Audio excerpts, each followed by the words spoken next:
that time lapse came from the engineering library. It's super nice view. I was in there studying for some chemistry and stuff like that. I'm probably gonna go back there. Thank you, Tristan, for the suggestion. He actually was the one who called that out to me. I have now quiz section in 20 minutes, but I'm just trying to find the building. I think this is it.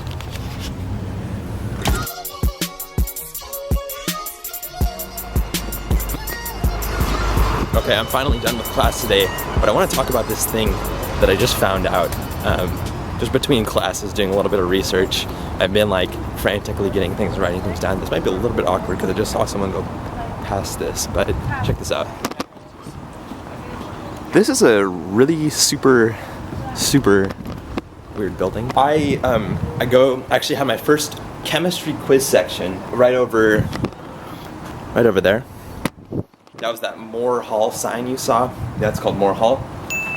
This is the inside of the Moore Hall Annex. Doesn't that look kind of weird? Like what's going on in here? What's with the glass? What's with the cement? It's such a weird building design. How do you get in there? Maybe I'll try and find out someday.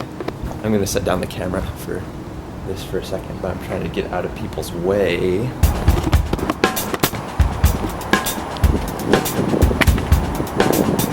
Okay, so there's a really good reason why this building looks so weird. It's not just random, it's not just, I don't know, it wasn't just a weird building decision.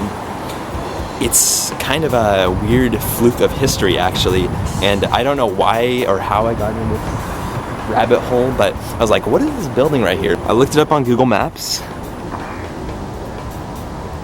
It's called the Moore Hall Annex, and I didn't know what an annex was, so I looked up, what's an annex? Well, it's just another part, kind of an addendum in a way to a building, which makes sense. So then I started getting interested. I'm like, why does it look so weird? So I decided to look it up. Moore Hall Annex, what is it used for? Why does it look so decrepit and weird and different than everything else on campus? I hadn't made this connection before, but I'll get to it in a second. This building, called the Moore Hall Annex now, used to be called the Nuclear Reactor Wing of the Engineering Building. What? There used to be a nuclear reactor housed in there. That's super cool. And so I bet you can guess when this building, around the general time that it was created. After World War II, during the Cold War, it was actually dedicated in 1961 and was designed by TAG, T-A-A-G, the Architect Artist Group. And I'm not entirely sure about the specifics of it, but there was like 3 architects, 1 artist, and then 1 landscape architect. And so TAG partnered up with Albert Babb, who eventually became the head of the nuclear research department or whatever for graduate students. And they worked out of this building, which is super sweet, right? So in this building, I think where those 2 like little concrete... let me show you, I think. See this right here? This inside of there, I think that's where the reactor was. It was a 100 kilowatt, let me see if I can get this right, a 100 kilowatt Argonaut research reactor, I think. It was like 1 of 7 or something like that made. My phone. In the US.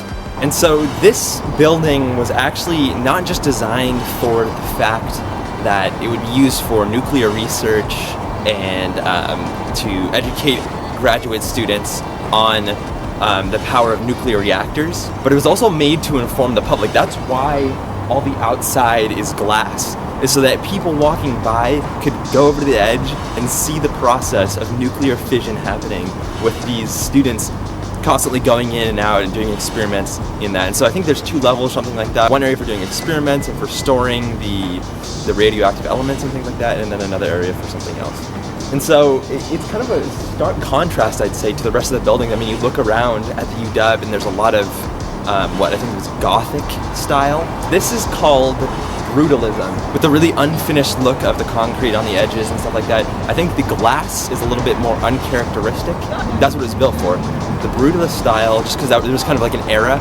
In fact, 3 major buildings that I go to quite often were also built in the same era with the brutalist style. Number 1 was McMahon Hall It's a dorm. I think they're considering tearing it down pretty soon because it's like old and structurally unsound or something like that.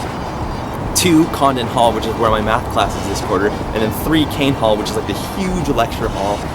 It's super nice inside, but I don't know. All those buildings aren't, I really don't like the brutalist style that much of like the architecture look. I think they're pretty ugly, to be honest, but the history of this one particularly intrigues me. And so I mean, it wasn't around for that long. I think maybe 30 years was the department's life. It started out with like 60 people in the department, and then declined to like 20 by its end, and so they kind of shut it down, along with reasons like the meltdown at 3 Mile Island and stuff like that. And I mean, really, there was just a declining interest, basically, and so people were leaving. I'm sorry about the noise, by the way. So anyways, in the entire 30-year span that this thing like was in operation, basically, I think it was 30 years, there was only one accident. It was fairly minor, but it does involve radioactive elements, so it's a little bit interesting. One of the students was handling some plutonium, and the capsule or whatever it was encased in failed, spilled all over the floor.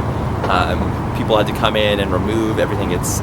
I mean, I was reading something about it, and they said they just cleaned up the plutonium with like rags, and I guess that's how you clean up plutonium, if you were wondering. Of course, they were buried somewhere, so that way it wouldn't pose a threat to human life. But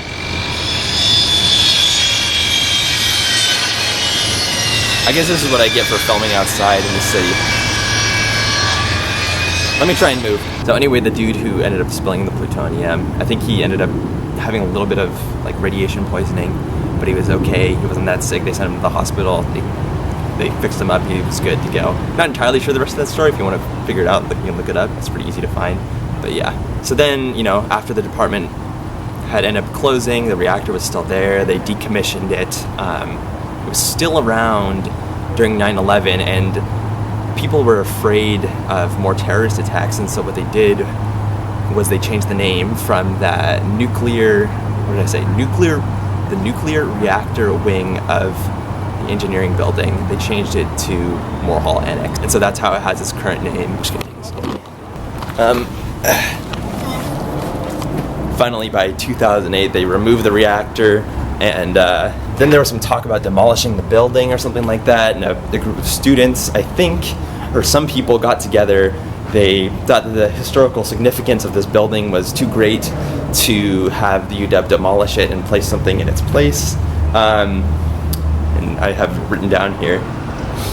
Even though it's younger than whatever the minimum requirement is for a historical building, which is like 50 years or something like that, it was named a landmark by the National Register of Historic Places, and it was put on the registry just because it really represented A, the architecture of the time, and B, kind of the significance of the Cold War era and the thoughts during that time, which was just so fleeting, but so interesting at the same time.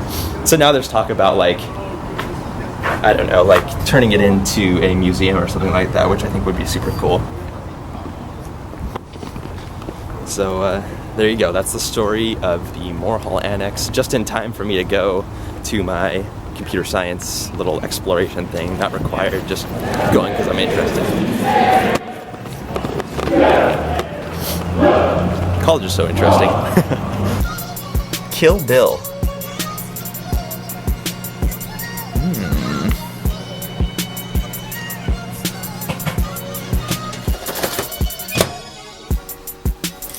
Since we watched Kill Bill Volume 1 the other night, we of course have to finish the series and watch Kill Bill Volume 2. Can you even see us right now? I think so. This actually has pretty good low light. Yeah.